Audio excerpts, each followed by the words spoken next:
Okay guys, so I'm gonna breeze through this a little bit quicker than I usually do. I usually go in depth about like bread. So this time I'm just gonna kind of make it not as long and get to the point because it's pretty late and Valerie and I need to start cooking dinner. So here are the groceries. I need to go ahead and unpack them. I'm gonna put them up here like I usually do, and then we'll get started on what all we bought and start cooking dinner. Right, V? Wait, I'm sorry, I need access to a small green cheese.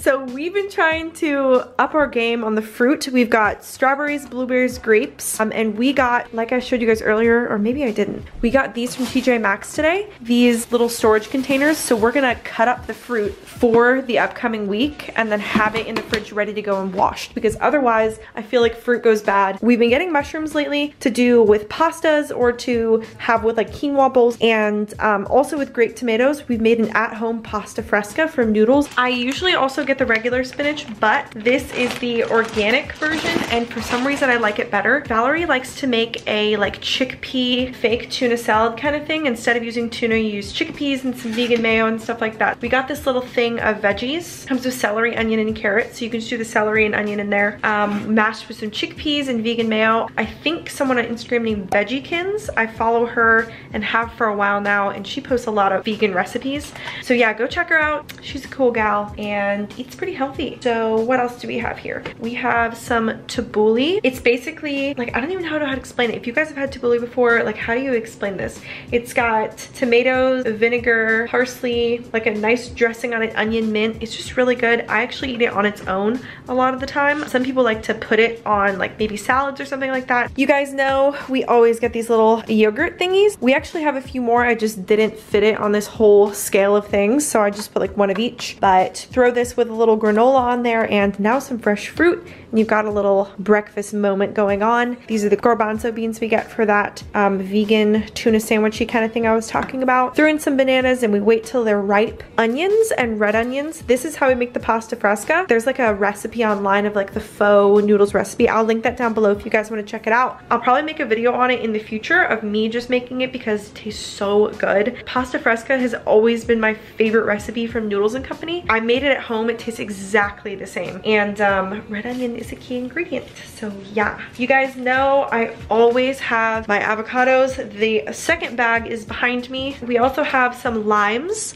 for if we make cilantro lime quinoa. It takes like 15 minutes to make. You don't have to touch it, and when it's done you stir it up. Add lime and cilantro into that. I usually have a little cilantro plant. I probably need to get some more, but I just leave it on my kitchen counter and then pick from this and wash it off and then throw it into some rice when I make food. So love that, and it brings greenery into the kitchen, so that's fun. We've got the Almond Beverage. You guys know, don't even have to explain this, just really great milk alternative. Valerie always gets her soy creamer if she wants to make like chai teas in the morning. Showed you guys the quinoa. Always get a bag of frozen corn. It's just so easy to make. It's sweet, it's good. We've been recently, if we're like really on the go, or because my classes go till like 9 p.m. every night, I can get really hungry to the point of like my stomach is literally growling in class, and like I'm like trying to like have nobody hear me, but it's kind of hard sometimes. So this comes in handy. 16% of your daily fiber, and I think it's got some protein in it.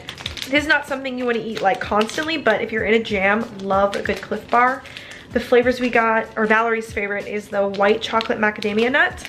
And I always go for the peanut butter crunch and an oatmeal raisin walnut because I'm fancy like that. Just kidding, it's probably the most boring flavor, but it's one of my favorites. I think I showed you guys this last time, maybe, but Valerie's been getting these little mini brie bites. She just took one of those and ate it with these little crackers she gets. Sweet potato crackers. So she'll have that with little brie cheese, or I'll dip it into hummus. This is a new thing. They have apples and cinnamon oatmeal, and they also have maple and brown sugar. A lot of people don't like oatmeal that already has sugar in it, that's already flavored. A lot of people say you just want to get the steel cut without any flavoring in it, but you know, I'm gonna be adding fruit, a little peanut butter on the side, a little bit of granola. I'm not overdoing it, and I just, who doesn't love a maple and brown sugar oatmeal? Is this just me being like super boring and plain? A little sugary, probably not the healthiest thing, but I love it. I'm looking to get a dairy-free yogurt. I'm thinking the Kite Hill is what I've heard from a lot of people that they really like. So I haven't been able to find that anywhere I've went. So I'm trying to think about where I can get it. Maybe, I've heard maybe like Thrive Market or something. You can like order grocery, I'll check up on that, not sure. I go in between breads. This is the one I got this time just because it's a little bit bigger. Like the actual slice itself is bigger for like sandwiches and stuff. It's just a sprouted multigrain. This is like a nice middle ground between a wheat and Ezekiel. It's still sprouted, keep it in the fridge. Only got one thing of rigatoni this time, our favorite pasta. Throw in a little yellow Thai curry for maybe some like a tofu rice moment going on with some tabbouleh. Did I miss anything? I think that might be it for the haul. Oh, did I mention tempeh? I don't think I had mentioned this, but this is now our 5th container we've bought in the past maybe like week and a half. We bought 3 this time because we could probably, between the 2 of us, eat one of these just for dinner, or maybe like 2/3 of it. But it's tempeh. You can put it on a lot of different stuff as like a meat substitute. It actually, I think, is soybeans.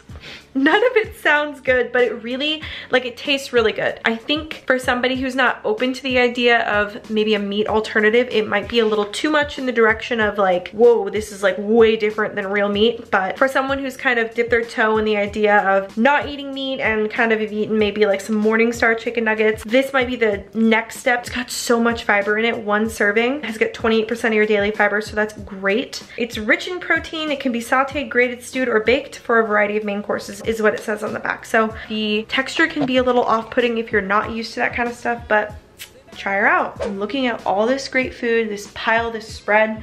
I need to put it away and then we will cook some dinner. So hope you guys enjoyed that. If you have any questions, let a gal know. You already know, leave a comment down below. Maybe some other dinner ideas you want to see, but tonight we're gonna make some pita pizzas.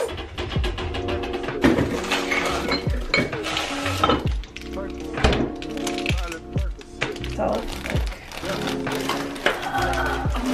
why are you hunched over with the blanket?